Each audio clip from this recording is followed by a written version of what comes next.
Hello students, कैसे हैं आप सब। चलिए आज पढ़ेंगे कॉम्प्लेक्स नंबर के बारे में।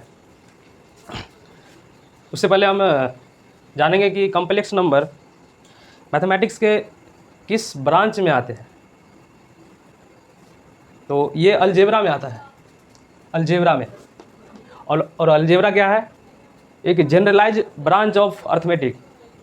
अर्थमेटिक का जनरलाइज ब्रांच है अलजेब्रा, और इसी में पढ़ेंगे हम कॉम्प्लेक्स नंबर के बारे में।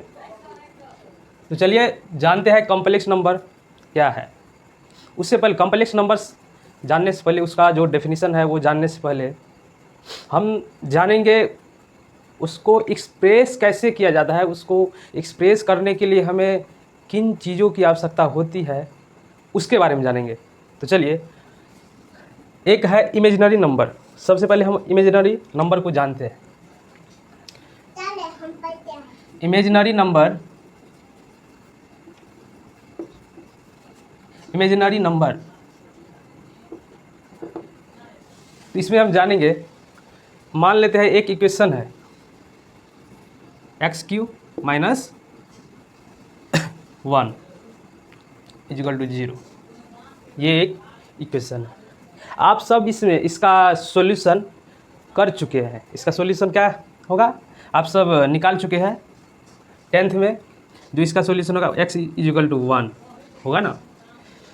चलिए यहाँ पे हम सबसे पहले इसमें एक फॉर्मूला लगाएंगे, AQ - BQ। चलिए, यहाँ आप पढ़ चुके हैं, यहाँ तक हम इससे आगे चलते हैं। क्या होगा?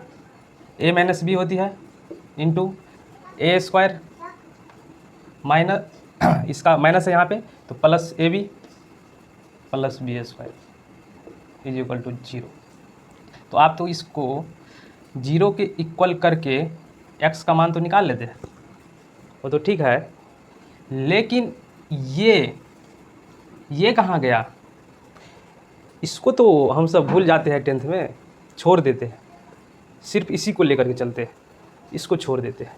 तो हम आज इसको जानेंगे, इसका सॉल्यूशन क्या होगा, कैसे सॉल्व किया जाता है इसको।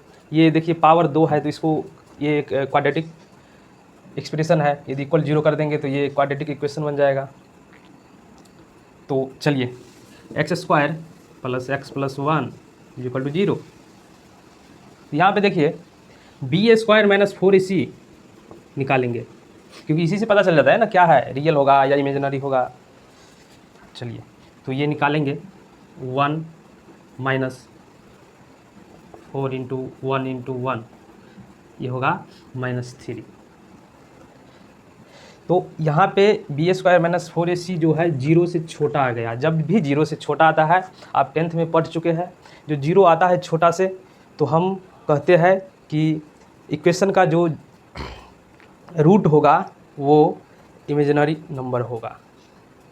ठीक, यहाँ पे -3 आया है, तो इसका रूट क्या होगा? श्रीधराचार्य फॉर्मूला से यदि हम इसका रूट निकालें तो क्या होगा? तो पहले ये आप नोट कर लीजिए, उसके बाद हम आगे चलते हैं।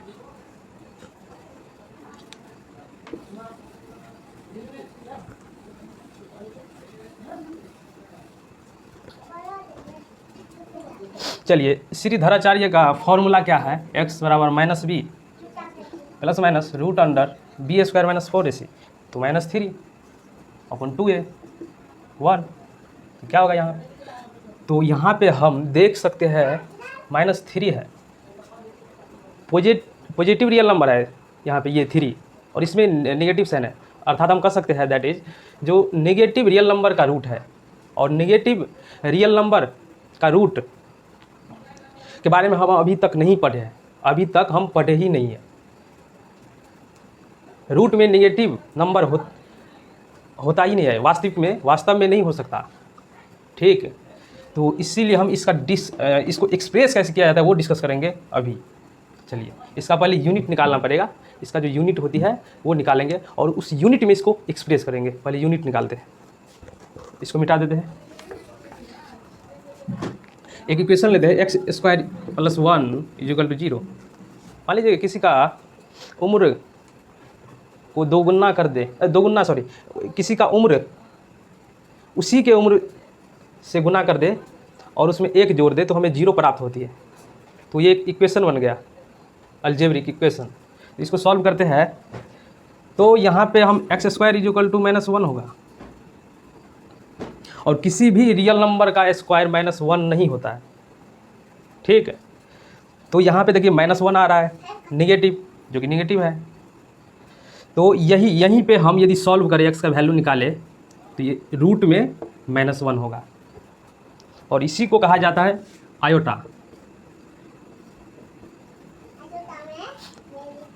-1 यदि रूट में रहे तो उसको हम कहते हैं आयोटा, ठीक। और ये आयोटा जो है इसको कहते हैं हम इमेजिनरी नंबर का यूनिट, या नहीं तो इमेजिनरी नंबर।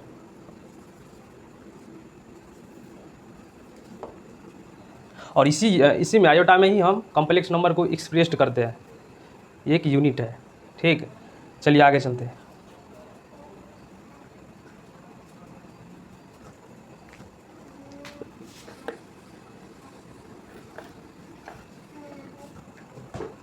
चलिए उसके बाद हम एक चीज़ देखते हैं, एक कंडीशन। मान लीजिए मेरे पास आयोटा स्क्वायर है, तो आयोटा स्क्वायर बराबर क्या होगा, वैल्यू इसको लिख दे, आयोटा का स्क्वायर, दैट मीन्स -1 का रूट का स्क्वायर, तो ये क्या होगा -1। तो निकल के क्या आया, iota square is equal to -1। ये आप नोट कर लीजिए, iota square is equal to -1। और ये इम्प्लाइज करेगा iota cubed is equal to iota square into iota. तो आयोटा स्क्वायर क्या निकला है हमारे पास, -1। हम यहाँ पे -1 पुट कर देंगे, और ये आयोटा लिख के आगे बढ़ेंगे, ये माइनस आयोटा आया। तो हमारे पास और एक और रिजल्ट आ गया, iota cube is equal to minus iota. ये भी नोट कर लीजिए, नोट कर लीजिए, सारा इम्पोर्टेंट है। और एक आयोटा का पावर 4, इसी को हम यदि आयोटा का पावर 4 से मल्टीप्लाई कर दे, तो यहाँ पे हम देख सकते हैं iota square into iota square, और आयोटा स्क्वायर होती है -1 और आयोटा स्क्वायर होती है -1, तो ये होगा 1। तो आयोटा का power 4 is equal to 1, iota to the power 4 is equal to 1। ये भी रिजल्ट आप लिख लीजिए। ये 3 रिजल्ट आपको बहुत ही काम देगी प्रॉब्लम सॉल्व करने में, समस्याओं को सुलझाने में। नोट कर लिए। अब चलते हैं जनरलाइज फॉर्म में। अब यहाँ पे एक चीज़ देख लीजिए, यहीं पे हम डिस्कस कर लेते हैं जनरलाइज फॉर्म। आयोटा का पावर यदि हम 5 दे दे, तो क्या ये आयोटा का पावर 4 प्लस 1 लिख सकते हैं इसको, दैट मीन्स आयोटा का पावर 4 इंटू आयोटा क्या होगा, ये तो 1 होता है आयोटा।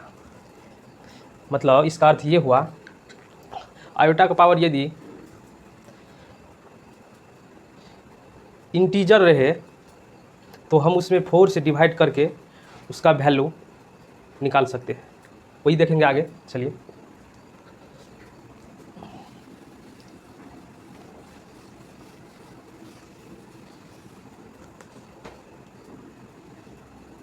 चलिए लिखिए,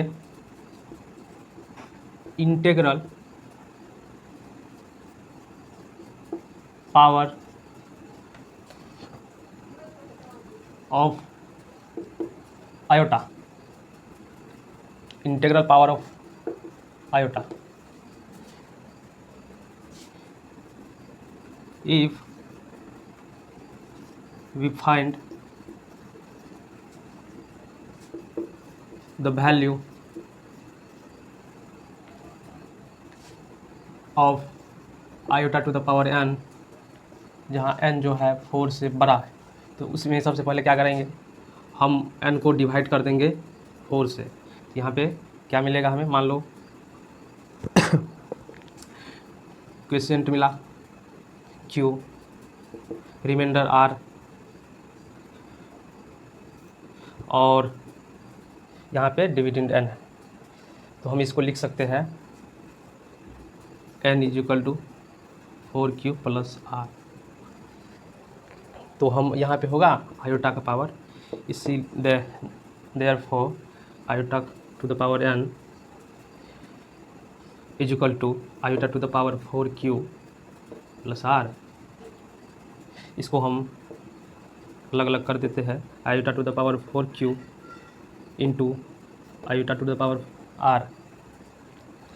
तो 4q क्या है यहाँ पे, q तो है यहाँ पे एक पॉजिटिव इंटीजर और 4 तो है ही, ये क्या 1 बन जाएगा और क्या होगा ये iota to the power r। क्या निकल के आया, hence iota to the power n is equal to iota to the power r। तो r कहाँ से कहाँ हो सकता है, यहाँ पे ये 4 है तो r हो सकता है 0 होगा या फिर 0 से बड़ा होगा r, लेकिन छोटा होगा 4 से, और इंटीजर है तो यहाँ पे लिख देते हैं r बराबर 0 हो सकता है 1 2 3, ये होगा ठीक। आयोटा टू द पावर 0 होगा 1, आयोटा टू द पावर 1 होगा iota, iota to the power 2 होगा -1, आयोटा टू द पावर 3 होगा माइनस आयोटा। तो ऐसे करके हम निकाल लेंगे, तो ये आप नोट कर लीजिए। इसको आप ऐसे भी लिख सकते हैं,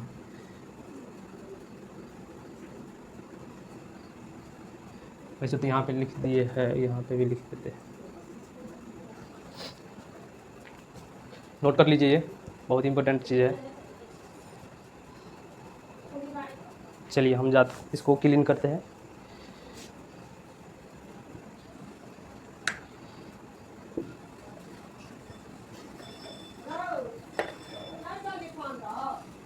अब हम सब पढ़ेंगे, अब हम सब पढ़ने जा रहे हैं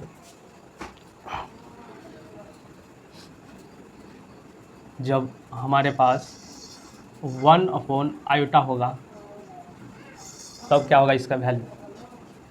तो इसको हम आयोटा से ऊपर डिनोमिनेटर और डिनोमिनेटर को आयोटा से हम मल्टीप्लाई कर सकते हैं। तो यहाँ पे नीचे होगा आयोटा स्क्वायर और ऊपर में आयोटा, ये माइनस आयोटा देगा हमें। और उसके बाद और एक रिजल्ट, यदि 1/आयोटा टू द पावर 2 होगा तो यदि हम न्यूमरेटर और डिनोमिनेटर को आयोटा से मल्टीप्लाई कर दे तो वी गेट यहाँ पे होगा, ये तो आसान है, इसमें तो करना भी नहीं पड़ेगा, आयोटा स्क्वायर -1 तो ये -1 देगा हमें सी। 1/आयोटा टू द पावर 3, इसको यदि हम आयोटा से मल्टीप्लाई कर दें न्यूमरेटर और डिनोमिनेटर को तो ये हमें देगा ये 4 और ये आयोटा। तो ये सारा रियल याद कर लीजिए और जनरलाइज फॉर्म में, जनरलाइज्ड फॉर्म क्या होगा 1/आयोटा to the power 4 iota to the power मान लीजिए r है, तो आप इसको इस सारे रिजल्ट का उपयोग करके बना सकते हैं यदि इस फॉर्म में रहे तो, जहाँ पे r क्या है 0 हो सकता है 1 2 3, नहीं तो आप इसको ऐसे भी लिख सकते हैं 1/आयोटा to the power 4q plus r। और ये एक iota to the power n जो होती है, यदि n पॉजिटिव है, n belongs to positive integer, तब ये -n जो होगा यहाँ पे, that means iota to the power -n, ये होगा 1/आयोटा टू द पावर n। इसी का जनरलाइज फॉर्म है ये। चलिए लिख लीजिए, हो गया।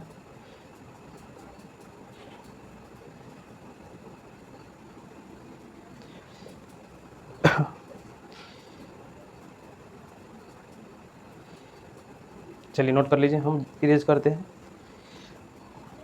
नॉन नेगेटिव इंटीजर वाला भी हो गया और पॉजिटिव इंटीजर वाला भी हो गया।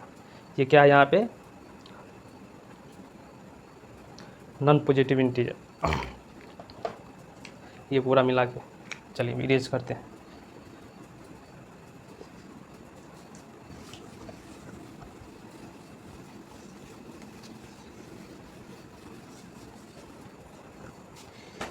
अब चलते हैं एक बहुत ही महत्वपूर्ण इम्पोर्टेंट रिजल्ट के बाद। इम्पोर्टेंट रिजल्ट हम सब तो पढ़ चुके हैं, यदि रूट अंडर